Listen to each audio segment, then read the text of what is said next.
My life sort of, ever since I was a kid, has been very much a spiritual one. Ever since I can remember, I'd be waking up in the middle of the night being harassed by what you would call, demons and things like that. I'm sure a lot of you probably have experienced this, but don't talk about it. I'm going to start here. I know it sounds a little bit radical, but this is where I'm starting from. So 3 or 4 years of age, I come into the world. I'd find myself at night being frozen in my bed, not able to talk, seeing figures and things come into my room at night, scaring the daylights out of me. My life, so it's always been, I've always sensed God in my life ever since that point. I'll speed up now and I'll come back to some of that. 2 years ago, let's say 3 years ago, I was hooked on ice, meth, smoking weed, drinking, cigarettes, like you name it, I was doing it. Knew that I'd basically the reason why I'd started taking drugs is just to try and find the answers in life, and I found the answers were not being fed to me properly by who I knew and everyone in my life at the time. 2 years ago, I was baptised and received the Holy Spirit with the evidence of speaking in tongues.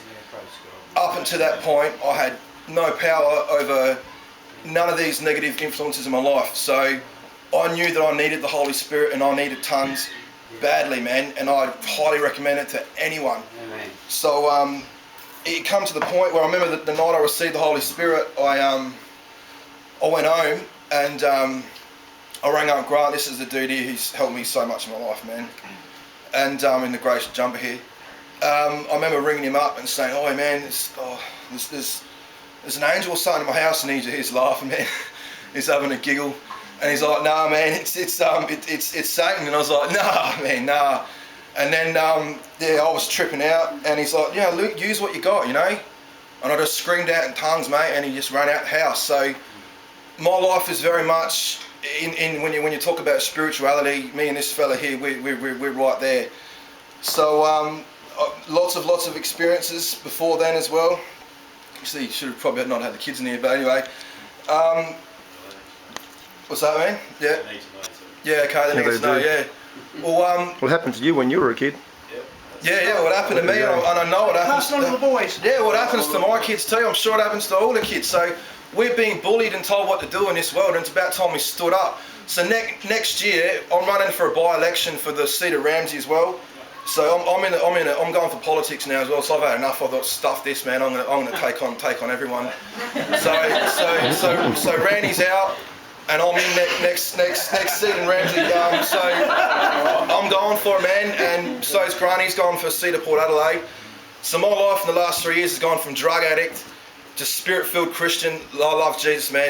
He's my best mate, man. And now we're going for politics, right? So you can vote for us. It's for our own good. I mean, I'm sure you guys, if you read in Revelations and stuff like that, I mean, we all know what's coming. New World Order, One World Order. I mean, I'm sure you guys must be aware of that, man. Yeah. Anyone aware of it? Yeah, the chip.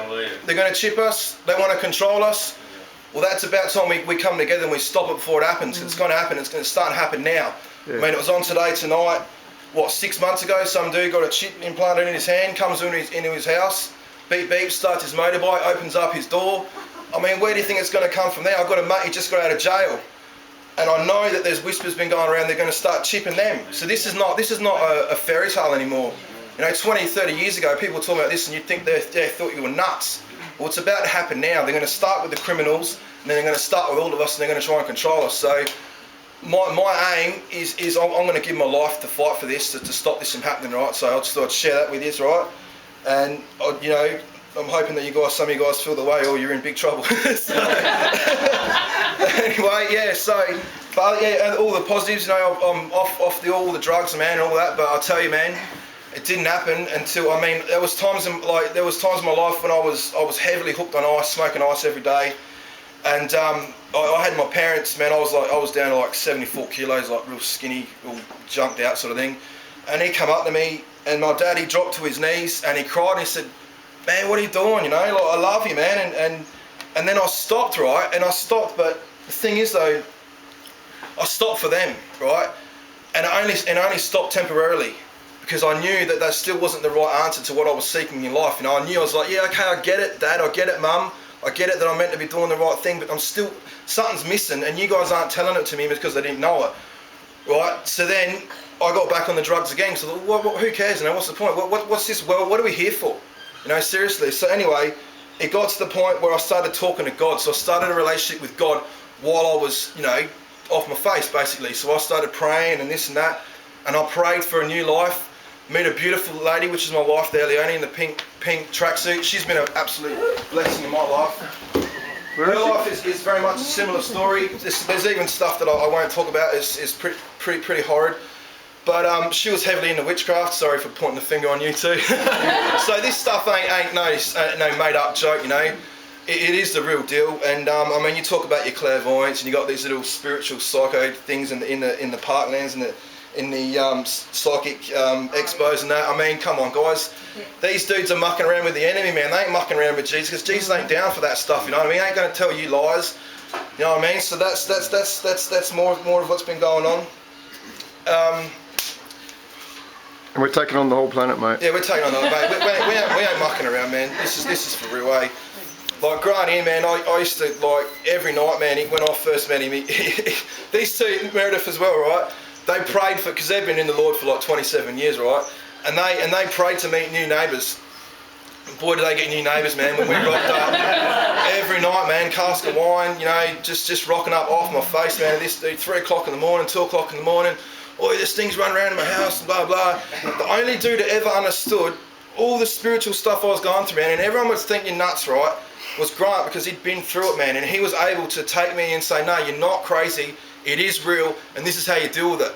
So this dude here has helped save my life, man, big time. So, cheers, man. Yeah, you too. Cheers very much. Yeah. All right, yeah. Awesome. Amen.